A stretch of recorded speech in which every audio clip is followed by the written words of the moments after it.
Let's give Leo Lewis and the Malcolm X Foundation a great hand for the work that they do.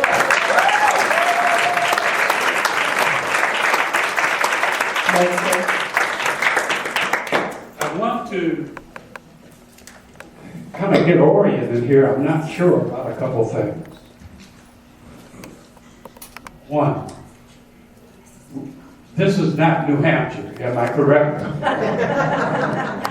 This is not Iowa, Kansas, Arizona. Where are we? Nebraska.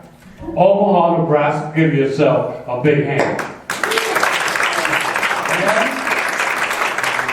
And for those of you who are as old as I am, with dementia, like me, but I have not forgotten that in 2008, this community made national history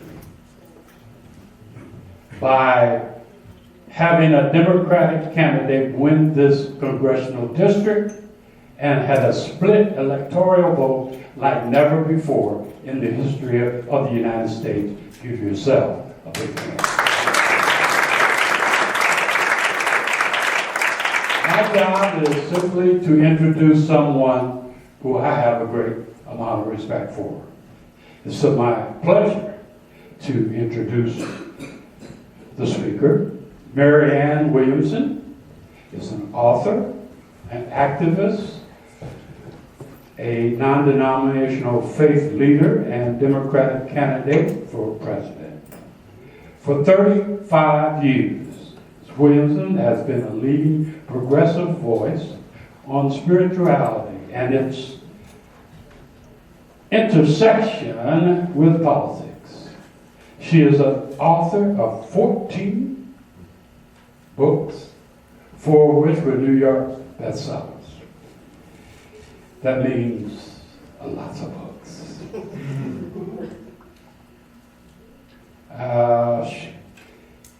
And her books, Introducing Healing the Soul of America, and her most recent, The Politics of Love. How many of you read that book? It's a handbook for a new American revolution. Ms. Williamson is the founder of several nonprofit organizations, including the Peace Alliance and the Project Angel Food, a nonprofit that has delivered more than, hear me now, 12 million meals to the ill and dying homebound patients in 18.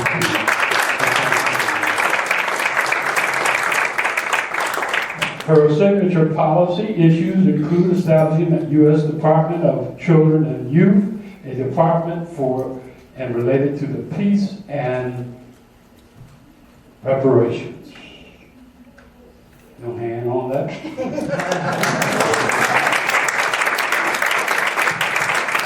Must be in the wrong place. That's one of the reasons I'm here. Reparations. Yeah. Williamson seeks to educate and inspire and organize citizens to reclaim their power as a true governing force in our democracy, the power of the people. Yes. That is a call from the judicial hearing wanting me to testify. Let her speak. Bring her out, President. You know, let me just say this and let me bring up the candidate. I like Joe Biden, but he's not here. I like Buttigieg. He's not here. I like Elizabeth Warren, don't you? But she's not here. I like Booker. I like Kamala Harris. Neither one of them are here. And on Sanders and Klobuchar, I like them. They're not here. So it's my pleasure to introduce to you presidential candidate Marianne Williamson, and guess what? You say it with me. She's here. She's here. She's here. She's here. She's here. Come on now. She's here.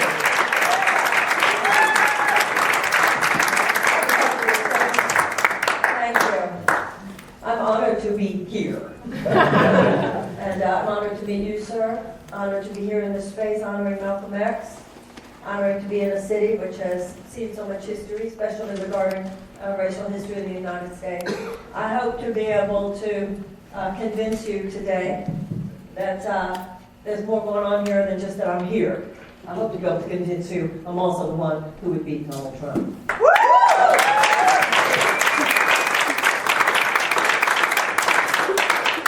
We are living obviously in a very critical moment in American history. Is this on? Living obviously a very critical moment in our history. And this is a moment which calls all of us to remember our ancestors, to remember the people who have lived before us, the people who have risen to the occasion, particularly during some of America's darkest hours. And we are the legacy of some terrible historical events, some very terrible historical patterns in this country. After all, the signers of the Declaration themselves, who, while on one hand they posited the most enlightened and aspirational principles that had ever formed the core of the founding of a nation, out of the 54 of them, 41 of them were themselves slave owners. So we have always been both.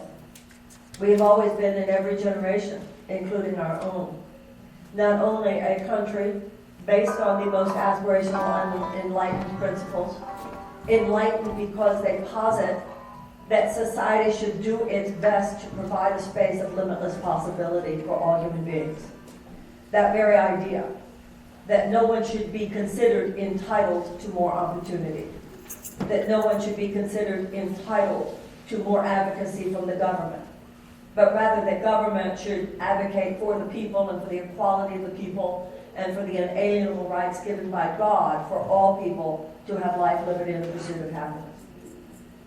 That was a radical notion in 1776, and it's actually a radical notion today.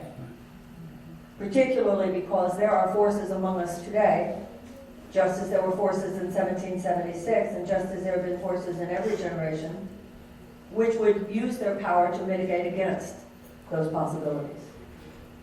Now, from the very beginning, given the fact that we signed the Declaration of Independence and had many of the signers themselves slave owners, obviously those contesting forces have been with us from the beginning. On the other hand, our journey through time is such that we tend to self-correct. So where there was slavery, then there was also abolition. And where there was the institutionalized suppression of women, then there was also the establishment of the 19th Amendment, the women's suffragette movement giving the women the right to vote. And there have been two major waves of feminism. Where there was institutionalized white supremacy and segregation, then there was also, in response to that, the civil rights movement. Where there has been genocide, cultural annihilation of Native Americans, even now, we have Americans taking a stand at Standing Rock, opposing the Dockin Pipeline, the XL Pipeline, the Dakota Pipeline, etc. Even now, while we have now established marriage equality for gay people, we are even now in the midst of a struggle regarding LGBTQ plus rights and the expansion to include absolute rights and absolute protection of rights for transgender Americans. So this is an ongoing process. And the reason it's an ongoing process is because it turns out the American Revolution is an ongoing process. You can never consider American democracy a done deal, any more than you can consider cultivating your health a done deal, or exercising your body a done deal. You might have been on top of all that 2 years ago, but you have to the best of your ability, be on top of it every day. Our generation took our eye off the ball. Many people seem to be so upset about many of the things that are in our midst because of Donald Trump. But I would argue that many of the things we're most upset about are problems that Donald Trump did not create so much as that these problems created Donald Trump. And to the extent to which we allow these problems to accrue the way they have over the last 40 years, the burden in many ways is on us now. The one thing we can say about Donald Trump is that he has been an awakener. We're awake now. But if we think that it's as simple as just defeating Donald Trump next year at the ballot box and then all our problems will be over, then I'm afraid we're not thinking as deeply as we are called upon to think right now. The forces that would undermine our democracy right now, and the forces that would undercut the possibility of liberty and justice for all, go deeper than any one candidate. They go deeper than this president. We have to, not only regarding this president, but regarding so many things, we have to address not just symptom, but also cause. And if we do not, then even if we defeat Donald Trump next year at the ballot box, those same forces will be back big time in 2022, and they'll be back big time in 2024. There he is, 2020.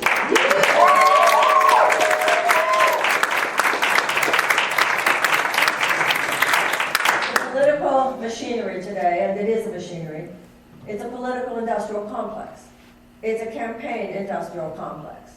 It's a machinery which has very little to do with deep thought, has very little to do with deep historical reference, has very little to do with the kind of inquiry that all of us must do right now.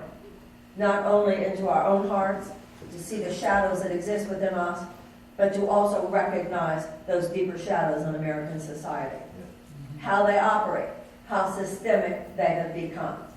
If you want a traditional candidate, whether they're here or not, and they're all nice people, this is not about the people. They've all been nice to me, and well, actually they haven't all, but most of them have been very, very nice to me. These are lovely people. This is not about individuals, this is about systems.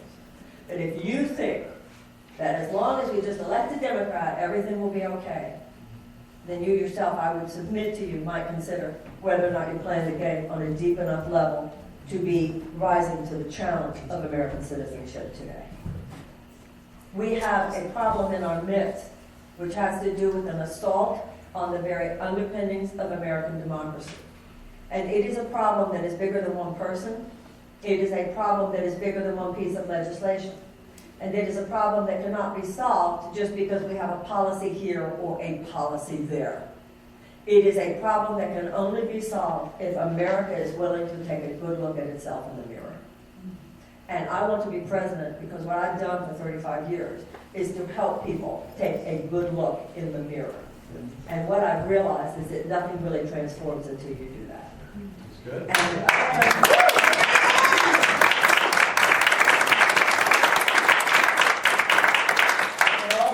is people. It's a group of people.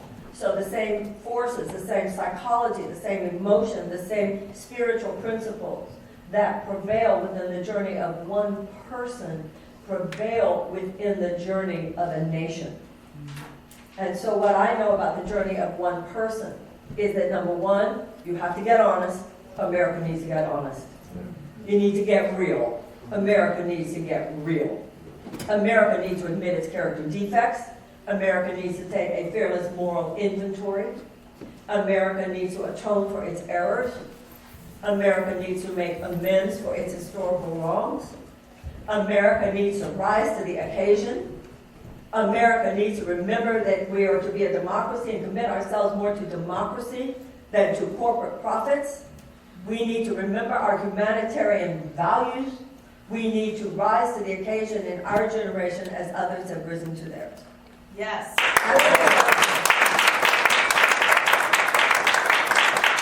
Abolitionists did not pretend slavery did not exist. And women's suffragettes did not pretend that the suppression of women did not exist. And the civil rights movement did not pretend that segregation did not exist. If you go to the doctor, you expect your doctor to be honest with you. You expect the doctor to tell you if the test results came back and they're not good. But if the doctor's not honest with you, how are you going to have a real conversation with the doctor about what we're dealing with and how we have to heal and what we're going to do to heal? We have a political system today, however, where it's a politics of people pleasing. It's not so much about radical truth-telling. It's about figuring out what I'm told your group wants me to say. I'm told what your group wants me to say. I'm told what your group wants me to say. And if I tell you what I hear you want me to say, that'll manipulate you into voting for me. And if I tell you what I think you want to hear, that'll manipulate you into voting for me. And I'll tell you what I think your group wants to hear, that'll manipulate you into voting for me, and then I'll have the power. It does not necessarily align. I mean, if it does, that's nice. But whether or not it does is not the main issue with what needs to be talked about, because all of us are Americans. Woo!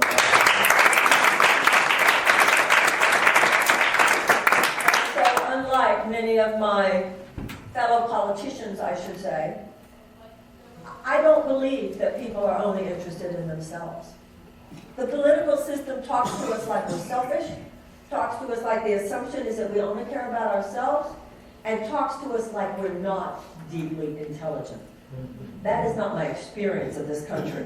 My experience of this country, particularly when people are going through crisis, is that we're smarter than even we knew before that crisis came about. Because when there is a crisis, a lot of ultimately unimportant things fall to the wayside in the first 5 minutes. That's what I've seen over and over and over again. And I'm saying to you, regardless of your color, regardless of your religion, regardless of your sex, regardless of your sexuality, we are also, remember, Americans. And as Americans, we have a problem. We have a real problem. And it's a problem that's bigger than just this president. And we have to deal with the president with the problem on the level of the cause, not just on the level of symptom. We can do this. The abolitionists did it. The women's suffragettes did it.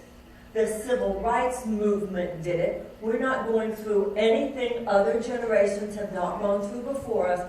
Let's just make sure we're not the first generation of Americans to be so distracted and so easily fooled by the prevailing political establishment of our time that we are sucked into giving more power to the problem creators than to the actual problem solvers. Because let me tell you something, the political establishment is not the problem solver. The political establishment is the problem creator. We, the people, are the problem solver.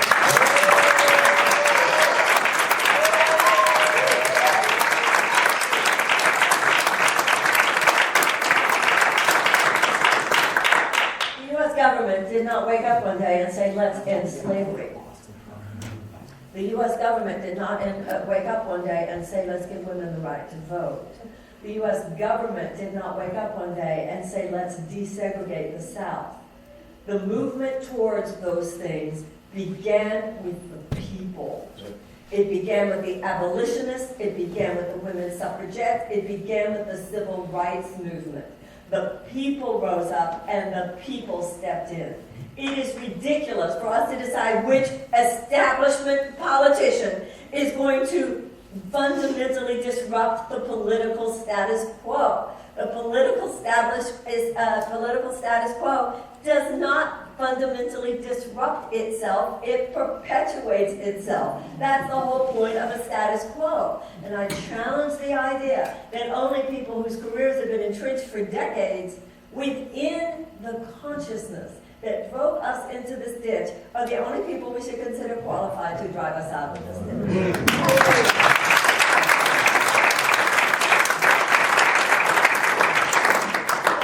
Tell you how I see America, how I see where we got here, and what I believe we need to do to transform what's going on now.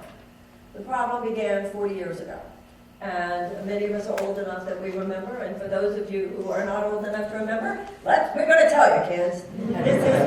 This is not to romanticize American capitalism or American society before 40 years ago, but something happened 40 years ago.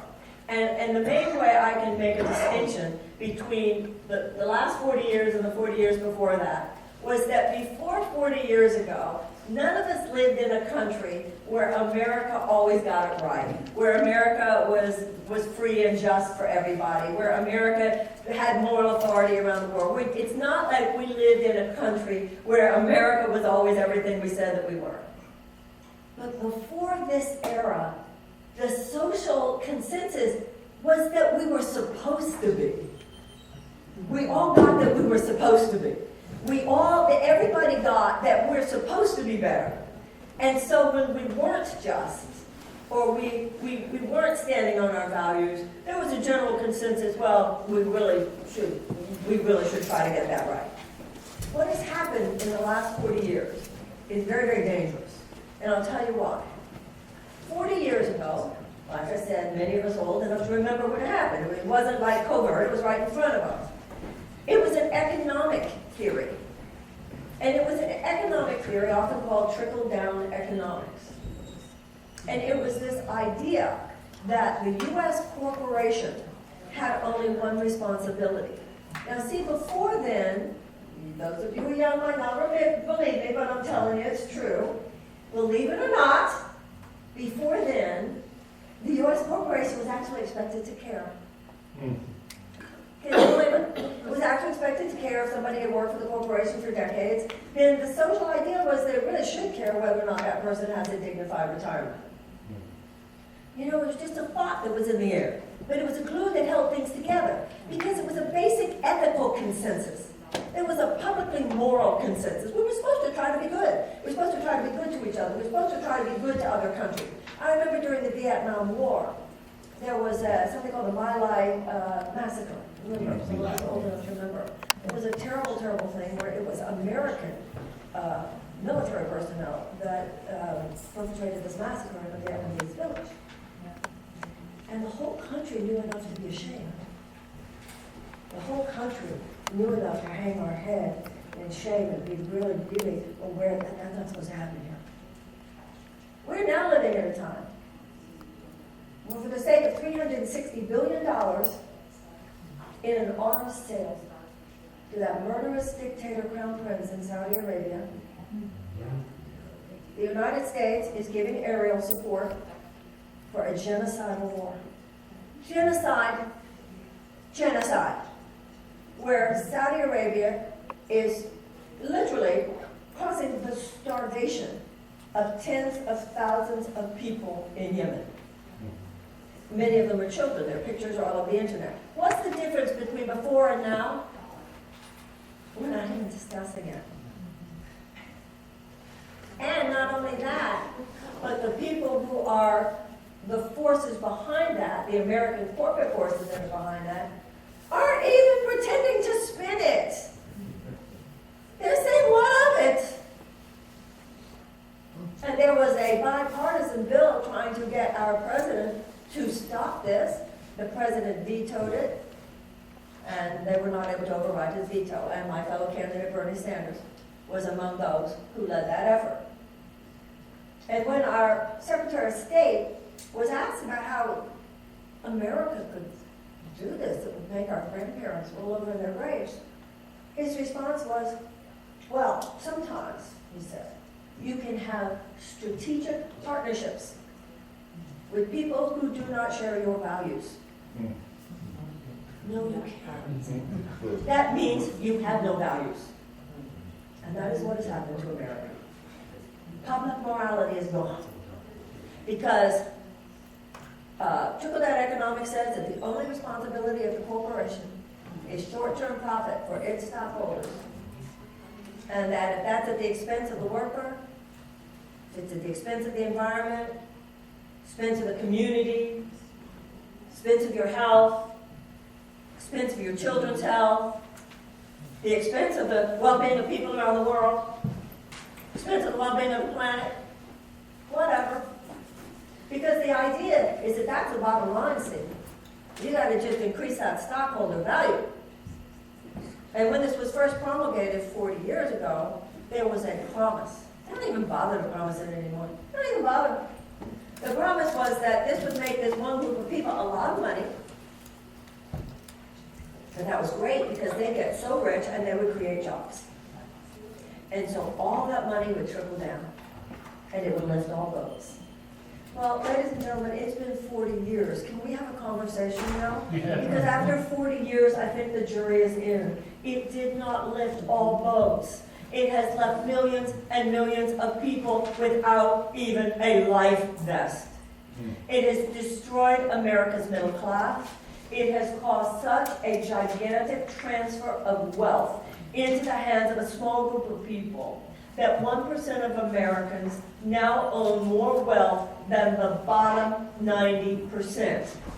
These are not just data on a page. These are human beings. These are human beings. This is 93 million Americans living in near poverty. This is 13 million hungry children in America. This is 100,000 homeless children in America. This is millions of American children going to school every day in classrooms that don't even have adequate school supplies. And if a child cannot learn to read by the age of 8, the chances of high school graduation is drastically decreased, and the chances of incarceration is drastically increased.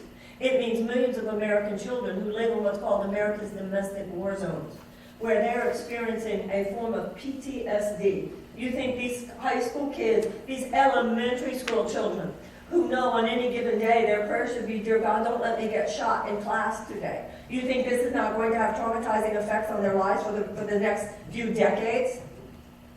These are millions of American children who are living with a form of PTSD that is as severe, psychologists say, as the PTSD of a returning veteran from Afghanistan or Iraq. Now, what are we doing about this? Nothing. And let's talk about why we're not doing anything. The despair of these children, just like the despair, basically, of the 93 million near poverty, the despair of so many people in the world who are at least indirectly at the effect of American foreign policies that have little to do with geopolitical security, compassion, and an alleviation of human suffering, and everything to do with the perpetuation of an American war machine and short-term profits for defense contractors. The reason is because these children are not old enough to vote, you see. And so, since they can't vote, they're not a constituency. They're not old enough to work. So there's not any financial leverage there. So how can they compete with the cloud of all this corporate money that dominates Washington? Not only that, and I consider myself a capitalist. I'm not anti-capitalist at all, actually. But this is a virulent strain of capitalism that got hold of us. Trickle-down economics is a virulent strain of capitalism. I'm just saying capitalism, like every institution, should have a conscience. That everything, public morale, public policy, as well as individual behavior, should be dictated by conscience, should be dictated by treating each other well, should be dictated by integrity, should be dictated by ethics. And I do believe the average American is a good person. The average American, I believe, tries to live a good life. But what has happened over the last few decades is that we ask, how am I doing in the realm of being good, too much about our personal lives as opposed to enough about our citizenship and how is our country doing. And this president does not apparently understand a country cannot be great if a country is not good.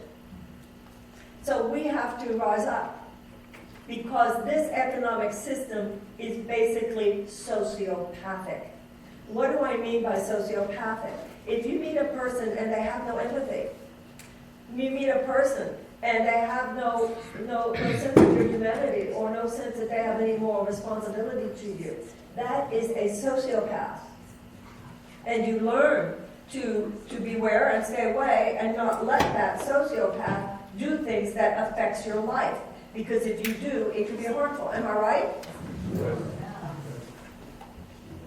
So if you have a sociopathic economic system, it means an economic system that feels justified in making its bottom line whatever would increase stockholder value. And it's not that people wake up in the morning and try to figure out how to hurt a child. They're not waking up in the morning trying to figure out how to hurt an indigenous tribe. They're not waking up in the morning and trying to figure out how to hurt you or you or you. It's just that it doesn't think that its job is to have to think about you one way or the other. And hey, I mean, if the bottom line for my stockholders is building more prisons and you just happen to be, I don't know, you have a higher sentence, maybe that's going to be a financial investment for me. That's pretty much as unethical as you can get. That's pretty much as unethical as you can get when there is a financial investment in human suffering. None of this is going to change just from the political system as it is. Why? Because the political system has been bought and sold by these forces. Particularly ever since Citizens United. So much of the corporate money now dominates Washington that Washington has basically become a system of legalized bribery, where the system that does more to advocate for the short-term profits for huge multinational corporations than it does to advocate for us. Like I said, to really good people, it's the system itself that has become corrupted to the core. We are not now a government of the people, by the people, for the people. So let's just stop pretending that we are. That's what's so sick in America today. That we're all knowing that we're not really saying what's true. We're not a government of the people, by for the people. We are a government of the major corporations, by the major corporations, and for the major corporations. Of, by, and for.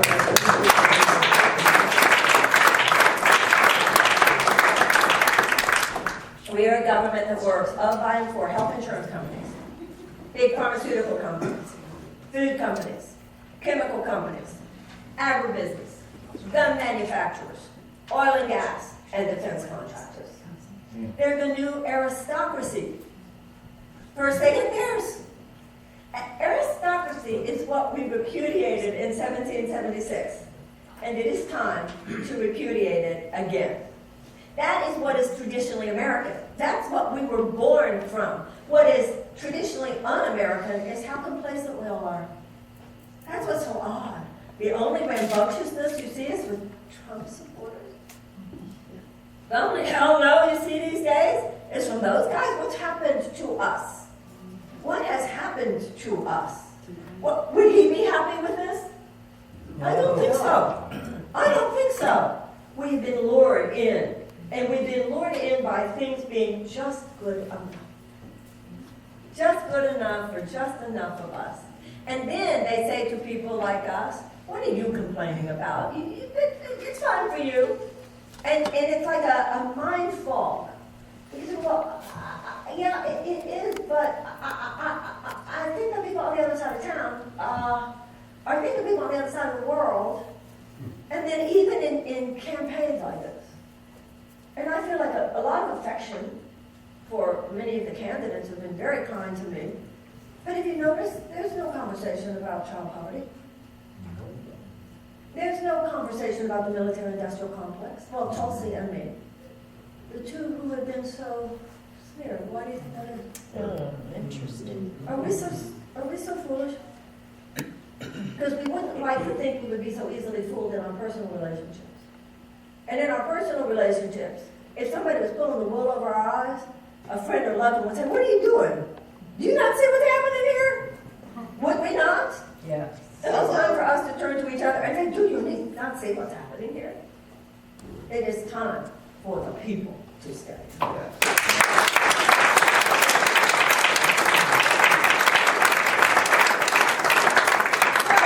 we'll do if you make me president. 2017, $2 trillion tax cut that gave 83 cents of every dollar to the richest corporations and individuals. Gone. Repeal it. There's not even any evidence that it will ever even pay for itself. All it is a giveaway. Martin Luther King said if they give it to the poor, they call it a handout. If they give it to the rich, they call it a subsidy. Right? So you repeal that tax cut. You put back in the middle class tax cut, which I think should have been there before that even. You stop those corporate subsidies. $26 billion to oil and gas alone last year. The United States says to Big Pharma, excuse me, from now on we will negotiate for lower drug prices. Can you imagine? Yes. Your government officials gave to Big Pharma, said, okay, we will not be able, it gave away its own power to negotiate for lower drug prices while people are dying because they don't have their insulin. If that's not a betrayal, we will also say to the U.S. military, how much you need, guys? And every dollar they say they need for our national security, I think they should get. But there are hundreds of billions of dollars above that. That is not what they said they need, but only what defense contractors said they want to increase their own short-term profits. Meanwhile, you've got $760 billion on the military every year, only $40 billion on the State Department. You could look at the military like your surgeon, and you could look at the State Department like your health and wellness. You don't just take medicine, you cultivate health. And you shouldn't just prepare for war, you should also cultivate peace. We do those things that I just said, plus you say to billionaires. I'm very happy for you, I'm sure you're all very happy with billionaires who made it righteously, but we like 3%, please, on your assets. And I don't think any of us feel bad about it because they really won't feel it. And then to people who have over 50 million, same thing, happy for you, we like 2%, please. 2%. You do all the things that I just said, and we're going to have some cash on hand. And let me tell you what we're going to do. First thing we're going to do is we are going to face the fact that a generation that is more sensitive to our own childhood trauma than any generation on record is the most neglectful of the children in our midst than any generation on record. And we are going to form, if I'm President of the United States, a Department of Children and Youth. We are going to deal with the chronic trauma of millions of American children. That's like an invisible sea of human suffering. We are going to have trauma-informed education. We are going to have community wraparound services. There will not be a hungry child in the United States, and every school in America, this shall be our national goal, that every school in America is a palace of culture and learning and the arts. And we will stop this awful, immoral way that we base our school funding primarily on property taxes. If you are the richest country in the world, and any child in your country is getting a less high-quality education for no other reason than that his or her parents don't have a lot of money, that is passive oppression. So what we will say is that every school in America should be a palace of learning and culture and the arts. And I also want to point out to you, to the extent to which we do not develop in every way possible the brain of every child in the United States, we ourselves are surrendering millions, if not billions and trillions of dollars in unrealized economic potential in our future. If you want an amazing economy 10, 15 years from now, I'll tell you what you do, take better care of your 10-year-olds today. We have millions of American children who go to school in classrooms that don't even have the adequate school supplies with which to teach a child to read. And if a child cannot learn to read by the age of 8, the chances of high school graduation are drastically decreased, and the chances of incarceration are drastically increased. This is your cradle-to-prison pipeline. How are we going to disrupt this unless we claim we're going to disrupt it? Doesn't something seem odd about a campaign in which we're not even discussing it? Can't you see what is going on here? We just won't discuss it. It's like a doctor saying, you know, it's only stage 1 cancer, so let's not discuss it. You know, let's not be negative. People say, well, don't discuss negative things, it makes them grow. Some things grow because you don't pay them attention. And this is a cancer on our democracy. Where do you think these children are going to be in 20 years? I want trauma-informed education, I want community wraparound services, I want restorative justice, I want conflict resolution, I want anti-bullying, I want violence prevention, I want mindfulness in the schools. Our entire system of conversation around America's children is like something out of 1987. It has nothing to do with the realities of the 21st century. See, that's the problem with the political establishment. The rest of us have like gone into the 21st century. And we are a generative and a regenerative people. Americans are smart. The problem is not the people of the United States. That's what I'm very clear about. The problem is the divergence between the basic goodness and spunk of the American people and the way our government operates. The people are fine. And the American people, if it's not working on Wednesday, we're going to change it by Saturday. To the political establishment, if it's not working on Wednesday, but they're still giving us money to do it the same way on Thursday, then we'll do it the same way Thursday. Hence, the people must step in. Second thing we need to do is face the fact that if we do not have, over the next 12 years, a radical mobilization, World War II level mass mobilization to reverse climate change, then we could have within the next 20 years a level of massive social collapse unseen in the modern era. If we do not sequester the carbon, if we do not reforest, if we do not develop faster and more green energy, move from a dirty economy to a clean economy, if we do not deal with these factory farms and the nitrous oxide and the methane that they put out into the atmosphere, We could have entire swaths of continents that are uninhabitable because of the heat. And if that's the case, then obviously you won't be able to grow food there. If you can't grow food there, you're talking massive food shortages, you're talking about economic collapse, you're talking about possibly hundreds of millions of environmental refugees. We need to take care of this now. It is immoral. No generation should live only for itself any more than an individual should live only for ourselves. We can do this. Next thing we have to do is to recognize, look it in the mirror, ladies and gentlemen.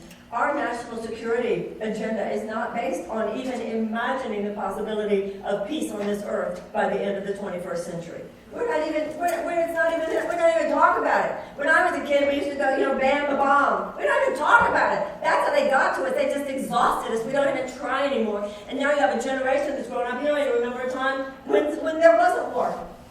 This is how it works. We must intervene. When we have a $760 billion a year military budget and only $40 billion on the State Department, within the State Department, $17 billion goes to long-term development and humanitarian assistance. That's the USAID. And then less than $1 billion that is spent on peace building. Peace building is expanding education, expanding economic opportunity, ameliorating unnecessary human suffering. See, that's the thing. You can have it one of two ways. You can have an economic bottom line, organizing your society, in which short-term corporate profits form your organizing principle, or you can have a humanitarian bottom line. I say we need to shift our bottom line. We need to shift our bottom line from an economic bottom line to a humanitarian bottom line. Corporate profits should not be the bottom line for public policy. The bottom line for public policy should be what makes people thrive. That's what creates peace. Where people are thriving, the incidence of peace is higher and the incidence of conflict is lower. Where people are thriving, it also is where money gets made. Because money doesn't come from a bunch of corporate aristocrats who drop crumbs from their table in the form of job creation. So everybody's working for the man, like a little more than a serf. This is what we have been reduced to, and we've gotten used to it. We're asking for too little. That's not the where money comes from. Money comes from the creativity and the productivity of the American people. I think that the average American should feel this way about the corporate aristocracy. Give me free health care. Give me a good education. Give me a fair shot at it. Give me a fair shot and I'll create my own damn career.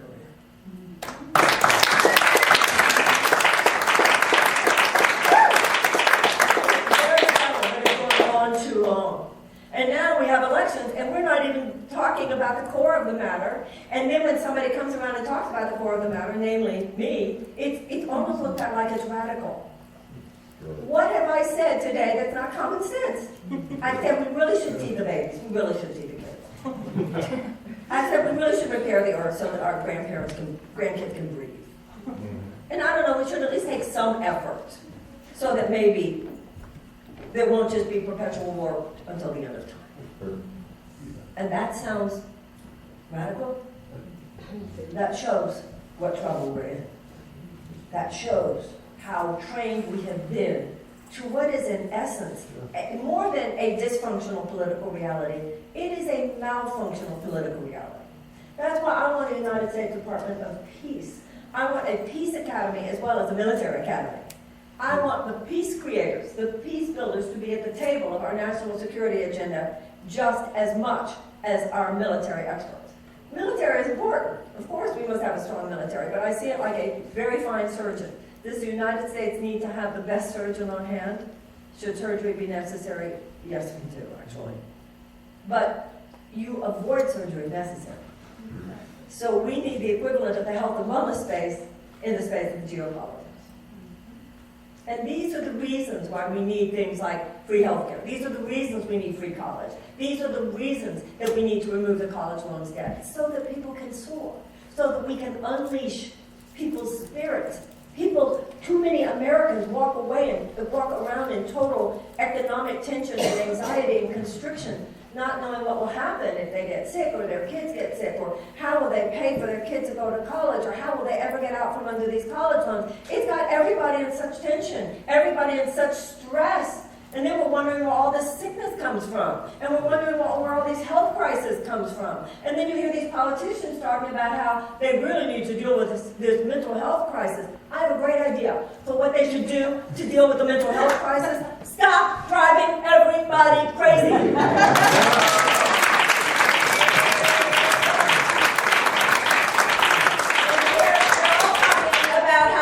Provide health care, but what they're not talking about is challenging the food companies and the chemical companies and agribusiness and oil and gas and all of the forces, the corporate forces that are giving them donations while they are continuing to put contaminants in our water, carcinogens in our food, and toxins in our air. What we should be talking about is not just health care, but American health. We should be talking about, and I'm talking about, why is it that so many Americans are sick, chronically ill, compared to the people in other countries? Why do we have such a high level of obesity? Why do we have such a high level of asthma? Why do we have such a high level of diabetes and so forth? But see, then you gotta really talk what's going on. And then I want to talk about what's really going on. And half of the people are very, very nice. They don't even know what's really going on. I love this idea that they're the only ones who can fix it. They don't even necessarily know what the problem is. And even those who knew what the problem was, once they get into that system, the conversation is so seductive. I've been there. I've been in those rooms. I've been in rooms, senators and congressmen, even a president or two, thinking to myself, man, you have no idea what's going on here, do you? Next time you take a jaunt, and you go over to the Middle East or someplace, which they should do, but they should also go visit the inner city of Chicago sometime. They also got to go visit the inner city, probably even here in Omaha. They don't have a clue what's going on right here. And the only time they come out of their little ivory tower to find out to have a clue is to figure out what poker chips they can get in the form of voters to vote for them. The system, and I think that when people voted for Donald Trump, they were trying to blow up the system. It was a dysfunctional way to do it. That's for darn sure. But the idea that people knew that the system was rigged against them was not wrong. That part was correct. Now there's one other pillar to what I feel is necessary in order to end an aberrational chapter of our history and to begin a new one. Because that's really the point here. This generation has to intervene now. We need to put some things aside. People like yourselves who aren't even 21st century people, you should not be living your lives burdened by bad ideas from the 20th century. And you don't have to be. But in order to have the future that we want, whether we're an individual or a nation, we're going to have to, if we want to have the future we want, we're going to have to clean up the past. This is the time, and we're the generation. Let us pay reparations for slavery. Let us take reparative measures for Native Americans. If you owe a debt, pay it. If you owe a debt.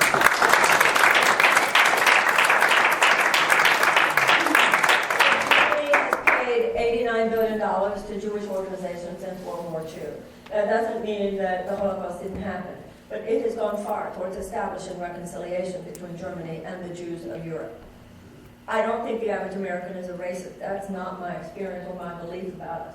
But it is my experience and my belief that the average white person in America is very undereducated about the history of race, very underinformed. And it's my experience, and even the whitest audiences, that when people, we are decent people, we're good people.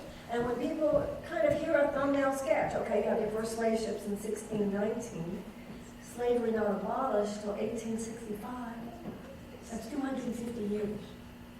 And that was followed, except for 12 years of Reconstruction, during which federal troops were stationed in the South to ensure that slavery would not be reconstituted. After that, the Southern legislatures passed what were called Black Code laws to ensure subpar economic and social and political opportunity for black people. What do you call lynchings if not domestic terrorism? What do you call Will Brown if not domestic terrorism? What do you call Ku Klux Klan if not domestic terrorism? So, ladies and gentlemen, we're talking 250 years of slavery, followed by another 100 years of institutionalized violence against black people in this country. That's longer than this country has been in existence. And the economic gap that existed, because at the end of the Civil War, historians believe that there were between 4 and 5 million people who had been enslaved. And they were promised, as we all know, 40 acres and a mule to start their life over. That promise was, in the vast majority of cases, rescinded. So that economic gap has never been closed. 100 years after the end of the Civil War, with the Civil Rights Act, we desegregated, we ended segregation. The next year, we passed the Voting Rights Act, which ensured equal access to the polls, although that's been chipped away at since 2013, which is why we have all these voter suppression efforts. But any person of decency would agree that if you've been kicking someone to the ground, and 350, no, you can't get out. You can't get out. You can't get out. I think we all agree that if you've been kicking someone to the ground for 350 years, you have a moral responsibility to do two things, not just one. Number one, stop kicking. But number two, to say, here, let me help you get back out.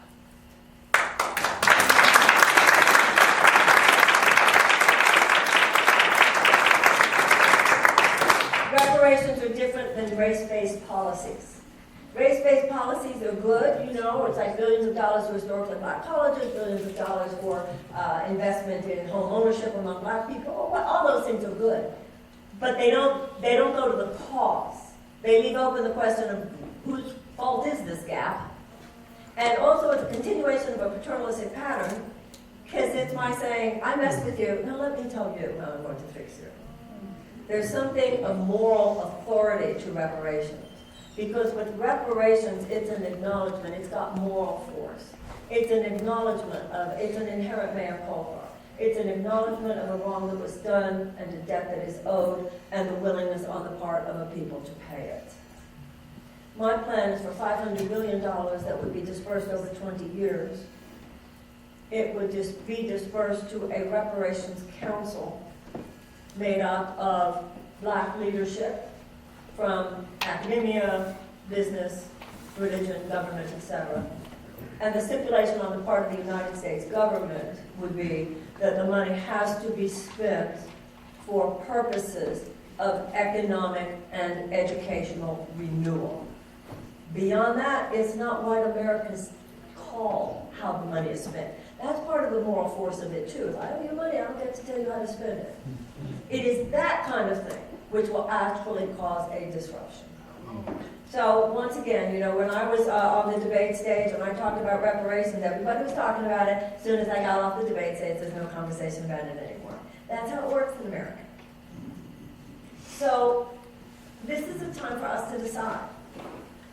Do we want to continue with the status quo?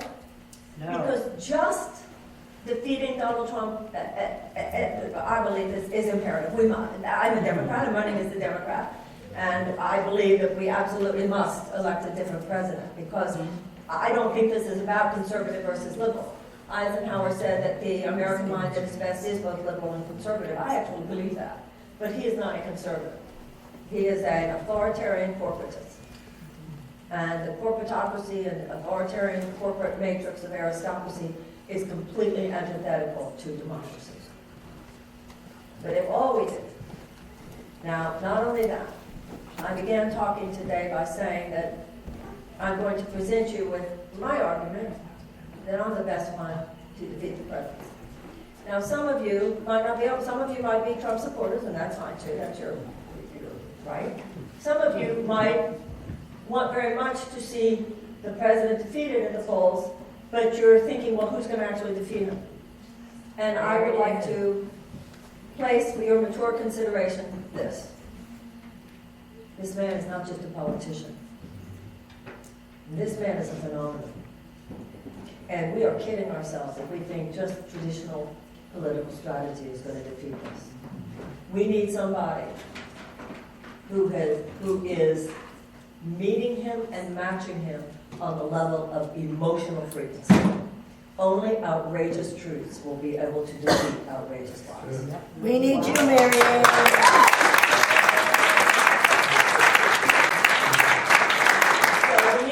Say something that's not just the truth, but getting down and getting the whole truth and nothing but the truth, that's exactly why I should be a candidate. Because he will chew up and spit out anything else. Not you. You say to this person, we're going to love our baby so much we're going to do this. And we're going to love each other so much we're going to do that. And we're going to love our earth so much, we're going to do that. And we're going to love future generations so much, we're going to do that. He's going to be like Goliath. Because when David hit Goliath between the third eye, he hit his eyes out. If the president can see it, he can eat it. Yeah. You start talking love and ethics and compassion, he can't even see it. That's what a sociopath is. He can't even see it, he can't hit it, he can't knock it. And I'll just be talking about how wonderful life is. I'll just be talking about how much more we love each other. My goal and my plan, what I will do if you make me the candidate, I will make that man irrelevant. Thank you. Yes.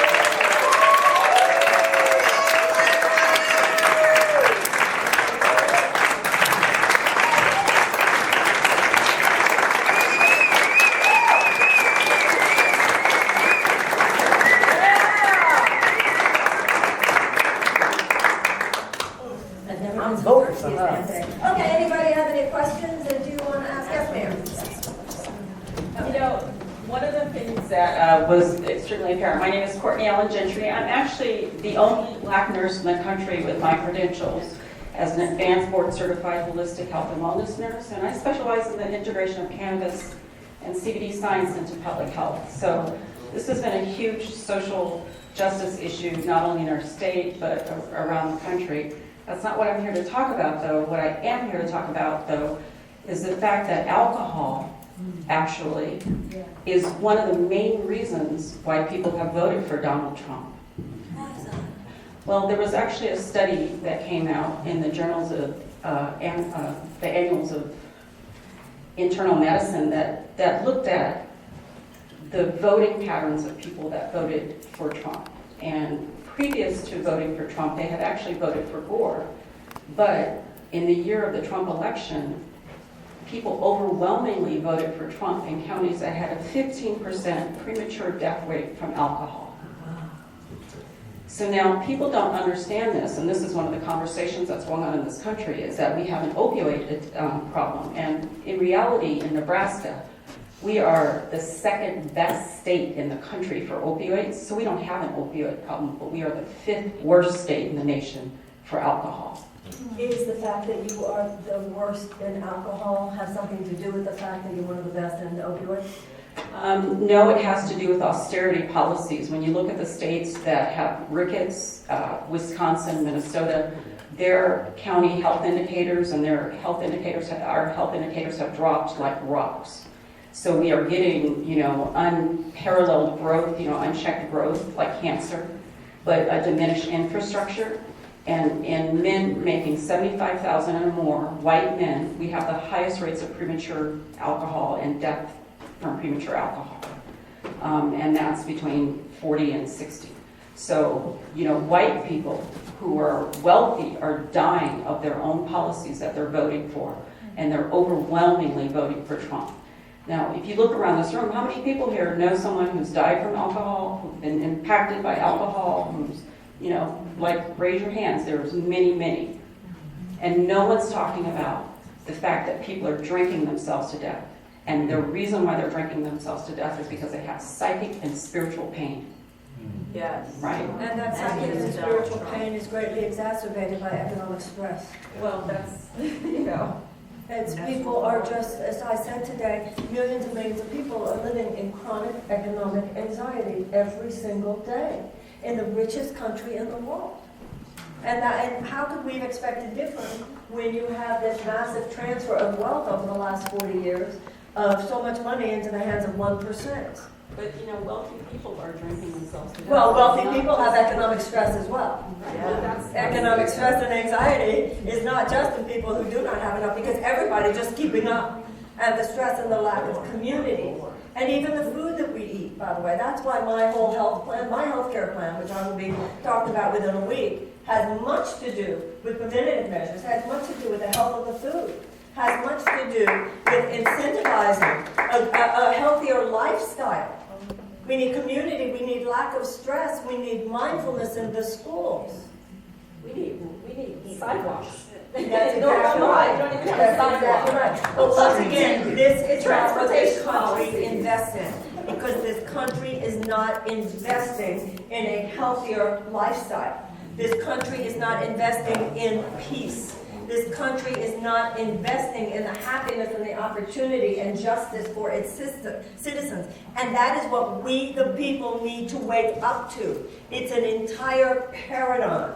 It's an entire sociopathic economic system, which amounts to a system of tyranny. I mean, it is tyranny. I'm sorry, it's soft tyranny. It is soft tyranny, and a policy here and a policy there is going to change it. An incremental shift here and an incremental shift there is not going to change it. It is going to have to be a disruption of the political, economic, and social system by a generation that says enough is enough. And like I said, if this is considered radical, what's the problem is that it should be considered radical. Yes.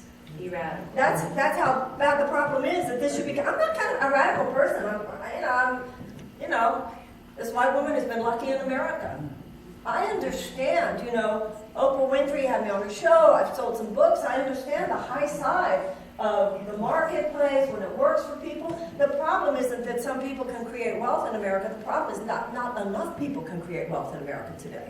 Yeah. And I don't think that the average person in America wants to feel that they're making money at the expense of other people having a chance to.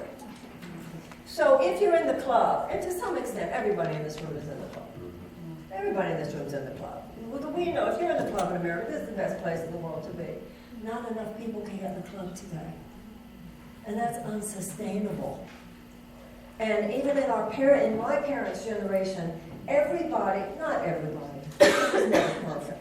But in my parents' generation, there was far more of a chance that anybody had a reasonable assumption that if they worked hard, they could get in the club.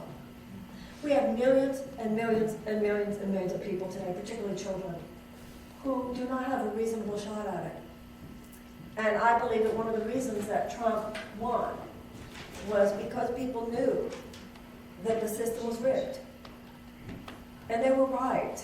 That's also why I believe Bernie Sanders wouldn't beat him. Mm-hmm. Because Trump and Bernie were the only people who named the pain. I'm not saying Hillary Clinton didn't care, because I think in her heart she did. But she didn't name it, and people want to feel their pain is seen. That's how people feel validated.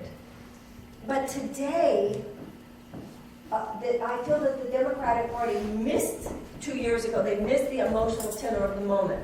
The moment was rage, and they missed it. So today, a lot of them are acting like, well, we'll play to the rage today. That's not the emotional tenor now. The emotional tenor of this moment is exhaustion. Right. People are just exhausted. And if we go in there just fighting Donald Trump, talking about how Donald Trump is so bad, one of the candidates was saying in a TV ad, I'm going to prove that he's a fraud and a liar. I thought to myself, to who? Who doesn't know? That's it. People don't want to hear it. People don't want to hear about it. I think people are tired. People don't want to go into another year just all talking about Donald Trump. People are drunk. And I also think it's a moment of awakening. It's a moment of awakening as well. Yes. I don't know that I need a microphone. I'm kind of loud here. Thank you. I'm basically born and raised here in Omaha, Nebraska. I'm 43 years old, 20-year meth addiction. And so a lot of the things that you talked about today resonated deeply with me, including the political system. I'm 43, like I said, so the Reaganomics, I don't have a complete grasp on politics and economics and trickle down, but I know it's not working. But as somebody who has been to the depths of the darkest suffering that an individual can inflict upon themselves, that may even come from the outside, that has to do with the war on drugs. It really wasn't a war on drugs as much as it was mass incarceration and the infliction of suffering sociopathically through economics and a lack of health care. And I have an 8-year-old son. But my main question, man, is I'm aware enough with the Trump phenomenon. My dad voted for Trump. And my dad is bigoted, outwardly.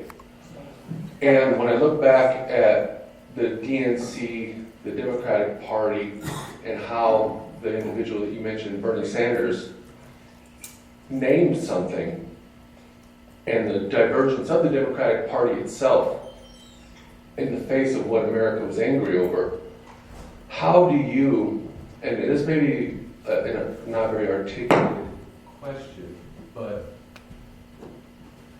my fear is that people with great ideas, and I've heard Sanders, I've heard Warren, I saw you on Russell Brand's podcast, his streaming thing, and I loved your message, holistic approach. I think that resonates most with me.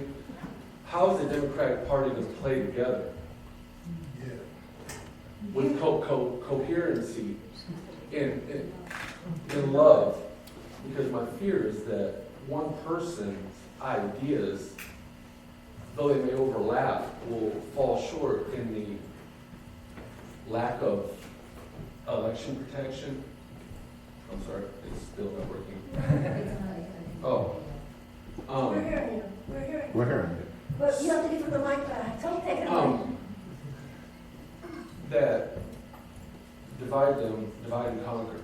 And that in the Democratic Party, they're in this era, one candidate, especially by name brand, in this current environment in which we live, whether it be news, who gets the news coverage, and I'm glad you're here. How is the Democratic Party playing together? Well, there's a big difference between the Democratic candidates and the Democratic establishment. The candidates are all really nice people. Couple of them are less, kind of smug, but most of them I know, like, Joe's been so lovely to me, Bernie, Elizabeth, Andrew, Corey, most of them are really lovely people. And I think there's a real camaraderie among us all because we all know only if you're a candidate do you know what everybody's going through every day. So I think the candidates are really lovely people. I mean, we're running against each other. That's what an election is. But I have absolutely no doubt, once the election is decided, everybody who's running knows what the goal is here. You don't have to worry about that. You really don't have to worry about that at all. There's been some scuttlebutt that maybe that person would, but I haven't heard that person say they would vote third party. The candidates are not the problem.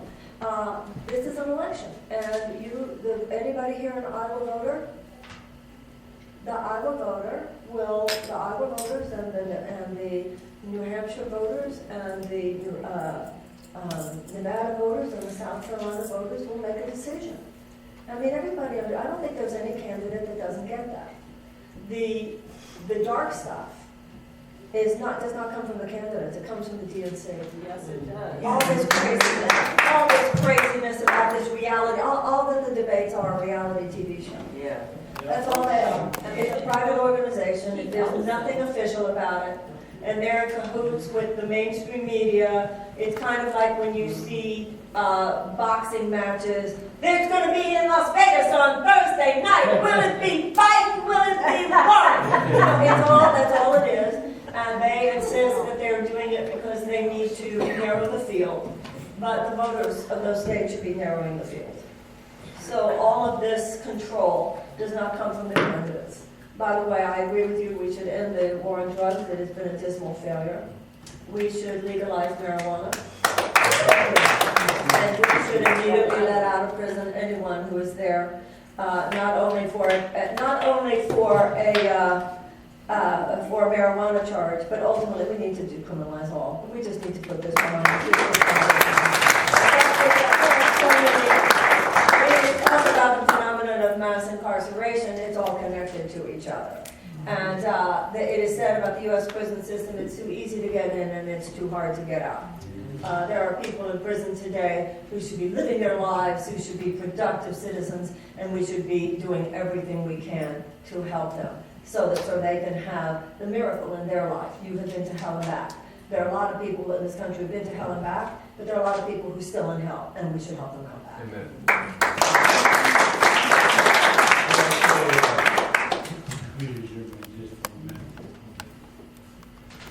Don't you appreciate straight talk?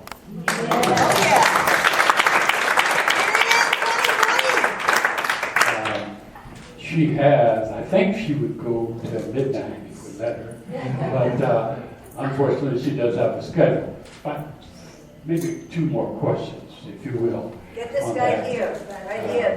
This guy right here, Yeah. he's a felon. We don't want him. Yeah. He's But, waiting patiently. but he's out and can vote now. Oh, yeah. So, with your permission, we'll do a couple more Yes. questions. And may I say that, could you all use any help in Iowa? We sure could. Yeah. Okay, We so, sure do need help in Iowa. If you'd like to volunteer with us, tell your friends, talk us out, get on your social media, tag us, we'd appreciate it so much. This lady here, Juliet, all the people back there, if you'd like to sign up to volunteer with us, donate to the campaign, anything like that, we could certainly help that, because for the reasons that this man has said, the establishment, it's a very incestuous thing. Once again, this is not the candidate's fault. But there is an establishment bias, and we know how that worked out last time. Oh, yeah. she can use your help in Davenport, in Des Moines, and right across the river. But this is serious business. Caucuses are different than primaries. You all know we had it for a minute. And so there's good things and bad things. But the bottom line is so rare that we have straight talk from people. And so who are running for something important. And so shall we go home and say, boy, did we enjoy that straight talk and take a nap? Let's do something like go across the river, make a phone call, knock on the door. What, let me see how many gray hairs there are. Okay, no knocking on the door for that crowd. But there's a lot of things. I see you. I see you. They'll knock on the door. I just want to say, No, the older we get, walking's good for us. oh yeah. It's like when people try to carry my suitcase, I'm 67 years old, when people try to carry my suitcase, I'm like, I'm the one who needs the weight. Yeah. So, but I just wanted to say, let's don't just have this wonderful opportunity and intellectually and all of that. Let's go help her make a statement to the rest of the world.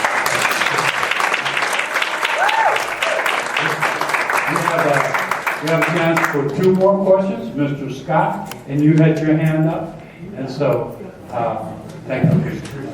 Oh, yes, sir. Thank you. I hope we learned something today.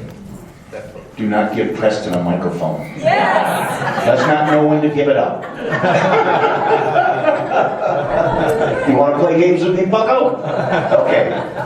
My name is Michael Scott. I'm a semi-retired broadcaster. I actually do a radio show Monday through Friday out of the basement of this place here. Where is she? Right Oh, there you go. Yes, sir. When I grabbed you earlier here and I said, as a child of the 60s and 70s, I like the way you talk. Woo-hoo! I like the way you talk. Thank you. Okay? It's a lot of feel-good stuff. I don't know how much of it is applicable. But you are probably the most woke white politician I've seen. Okay, you folks know what I'm talking about, woke? Okay. So take your little cap off, go ahead. I do want to say something. I'm more woke than a couple of black of them. You may be too. You may be too. You may be too. I would love to see you make it. Thank you. But I did play a game with my former broadcaster friends and politicians. I ran for Congress in '98. I took a break and went back to television. But we played a game watching the debates. As you said, there are a lot of good candidates up there. Not everybody can win it. So we go, yeah, but who would be a good cabinet position? Mary Ann, what would be a good cabinet position for you? Or if you could create one. I'd be a better president than cabinet position. That's right. You need this? Here. Yeah, but I'm serious about this. Yes. A cabinet position is a managerial position. That's not really where my strength lies. We need in the presidency is not a managerial position. The presidency is a visionary position. And that's very, very significant. The president doesn't sit there and manage everything. The president sets an agenda. The president articulates a vision for the country. Right? The fact that you've run a fire department, overseeing a fire department in a small city is not the kind of skill set that necessarily makes you prepared to be president. I'm sorry, we really need to think this through. Franklin Roosevelt said the primary job of the presidency, he said, is not the administrative aspect. He said that is secondary. He said the primary job is moral leadership. So actually, when you're talking about a cabinet position, I don't think I'd be the best person. Because a cabinet position is more management. That's really not what my skill set is. My skill set is seeing the forest through the trees. The cabinet position really has to take care of the trees. I'm standing back and saying this forest is in trouble. And I think that's the job of the president. A larger view of where the country is. Do you know what I'm saying? Let me respond back to Okay. that. Maybe cabinet position was the wrong term. Okay, you could ask me what I like in my cabinet. Okay. Boy, Okay. I'm just feeding you the lines over here. Okay. I would see a lot of presidents have had advisors. Whether Yes. they be the Franklin, what's his name, Graham, Yes. Reverend Graham. Okay. I could see you as someone who is an advisor. to the Okay, so let president. me tell you how America works, okay? You talked about being woke. I've been an advisor. Let me tell you how it works. I've slept at the White House. I've been to Camp David. Let me tell you how it works in this country. You advise them. You can say, I was there. And then you leave, and the corporate lobbyists are in there the next day. It makes no difference whatsoever. There you go. It makes no difference what, I don't want to advise them. I want them to get out of that chair and I want to.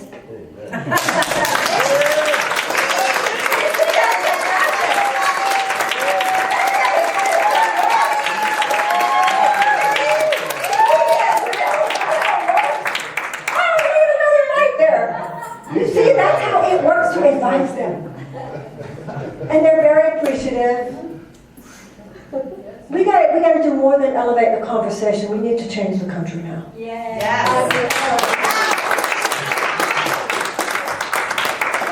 Change the 2/3 rule in the Constitution, because white supremacy is built into our Constitution, and unless you change the Constitution and the built-in white supremacy that says people like me and Preston and any other of these people in the room are only worth 2/3 of what you're worth, how do we move forward? Well, the president does not have a magic wand, which right now, thank God, the president doesn't just get to go in there and change the Constitution. But I think certainly Americans are recognize that that's got to go. That sounds like a Donald Trump answer. Then. Why? Well, but I can't. I mean, Fred, when you say, would you change the 2/3 rule? Actually, But that's a critical element of racism in this country, and if you as a president cannot, I could speak to it. Congress, Senate, and other people to start talking about the Okay. constitutionality of it. would I speak it? Yes, I absolutely People could like say me are it. not going to vote for people that diminish that kind of thing, because white There was definitely a created narrative. I'm the wacko crystal lady. I'm anti-medicine. I'm anti-science. I'm dangerous. I'm crazy. I'm a grifter. And it had its effect. And it knocked me out of the poll numbers. A lot of smart people went, well, we can't have her. I mean, she's kind of a nutcase. And so that is exactly what happened. I'm still in the race, but notice it did get me knocked out of the debates. I put just enough doubt in enough people's minds. But I believe the point is the power is in the hands of the people. And I do believe that the people, it's interesting, truth has a way of outing, people hear, and I think enough people have read my books, and God, I've read her books for 35 years, I've never heard her say anything like that. I've never heard it on a tape, I've never seen it, because it's true. The fact that I say let us pray when you're sick does not mean don't go to the doctor. I've never told anyone not to go to the doctor. I never told AIDS patients not to take their medicine. Some of the things that have been said. It's how the campaign industrial complex operates. But my heart has not told me to stop, and I am here. And even though you're not Iowa voters, hopefully you will help me in Iowa, and you will talk to your friends in Iowa, and it will be up to them. If you look at the way the establishment is playing it, I am not up in the polls. It has definitely had a suppressive effect. However, I'm here today. And when I talk about, I feel, Martin Luther King said, your life, it begins to end on the day you stop talking about things that matter. We're talking about things that matter. Too many of these campaigns, even they're nice people, but they're not talking about things that we know in our hearts really, really matter and will really, really change things. And as long as I'm here doing this, and you're here too, and I feel that some connection is happening, then in my heart I feel there is some higher good here. There is some higher good. And ultimately the decision is in your hands. Does that make sense? Give her another hand.